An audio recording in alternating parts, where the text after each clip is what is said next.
আজকে সকাল সকাল ঘুম থেকে উঠে পড়লাম তাড়াতাড়ি। কেমন আছো সবাই? আশা করি অনেক ভালো আছো। শুভ মিষ্টি সকালের অনেক শুভেচ্ছা রইল। ওয়েলকাম টু মিষ্টি ব্লগ বাবুসোনা চ্যানেলে তোমাদের স্বাগতম। সকাল সকাল ঘুম থেকে উঠে আমি দোকান করতে যাচ্ছি, আর আমার একটা জেঠি জিজ্ঞাসা করছে যে কোথায় যাচ্ছিস। আমি বলছি দোকানে যাচ্ছি। আর দেখো বন্ধুরা, আমাদের গ্রামটা কত সুন্দর লাগছে। তারপর দোকান থেকে কিছু খাবার আর করা ডিম নিয়ে আসলাম। তবে ডিম আজকে রান্না করবো না, একটা দাদার কাছে মাংস আনতে দিয়েছি, কারণ ঘুম থেকে উঠে ভারী কিছু খাবার খেতে ইচ্ছা করে না, তো তার জন্য হালকা খাবার খাই। তো কিছু হালকা টিফিন করে আমাদের বাড়ির কাছে একটু দূরে একটা মিষ্টির দোকান আছে, ওখানে এসছি। ভাবছি যে অনেকদিন কচুরি খাওয়া হয় না, তার জন্য কচুরি নিতে এসছি মিষ্টির দোকানে।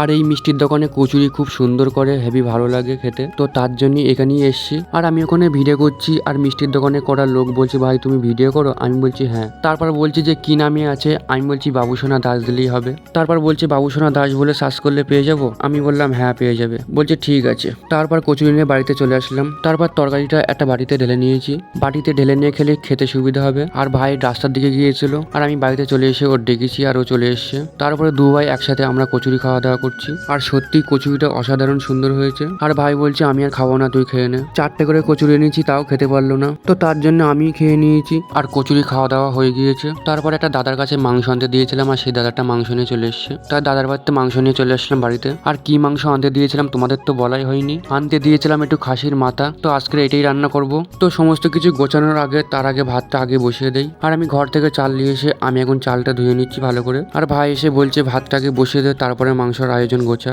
আর আমি বলছি ভাতটাই আগে বসিয়ে দিচ্ছি, তারপর মাংসের জন্য সবকিছু গুছিয়ে নেবো। তারপর হাঁড়িতে জলটা দিয়ে আমি গ্যাসে ভাতটা বসিয়ে দিয়েছি। আর জানো গ্যাসটা একদম জ্বলতেই চাচ্ছে না, আর গ্যাসটা একদম ধীরে ধীরে জ্বলছে।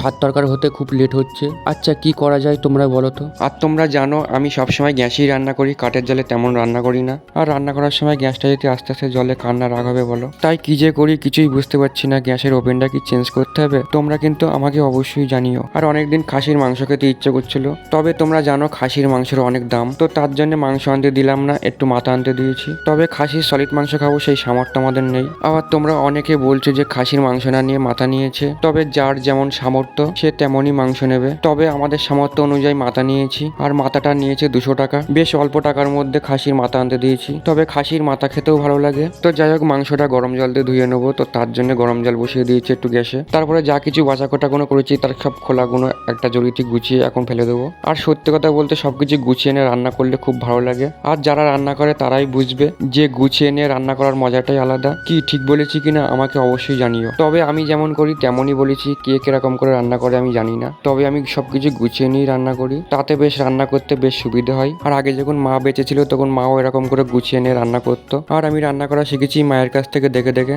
মা আগে রান্না করতো আর মায়ের পাশে বসে বসে আমি দেখতাম, তবে সেই আইডিয়ার করে করেই আমি রান্নাটা করি। তবে জানতাম না সেই শেখাটা এখন কাজে লেগে যাবে। যাই হোক দেখে শেখা, হয়তো ভগবানের ইচ্ছা ছিল, হয়তো এরকমটা হবে বলে। আর আজকে সম্পূর্ণ রান্না করছে ভাই। আমি সমস্ত কিছু কাটাকুটি গুছিয়ে দিয়ে ভাইয়ের বলেছি রান্নাটা তুই কর, আমি তার বাঁচা কটাগুলো করি। তাই ভাই রান্না করছে।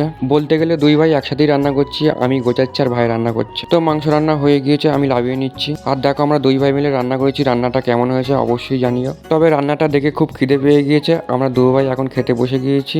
ভাই বসেছে ওই সাইডে আর আমি বসেছি এই সাইডে। আর ভাই বলছে মাংস একটু ঝাল হয়ে গিয়েছে, বলছে তবে ঝাল ঝাল হয়েছে, তরকারিটা ভালো লাগছে বেশ। আর কেমন হয়েছে কমেন্টে জানিও। তো বন্ধুরা আজকের ভিডিওটা এই পর্যন্ত, সবাই ভালো থেকো, টাটা।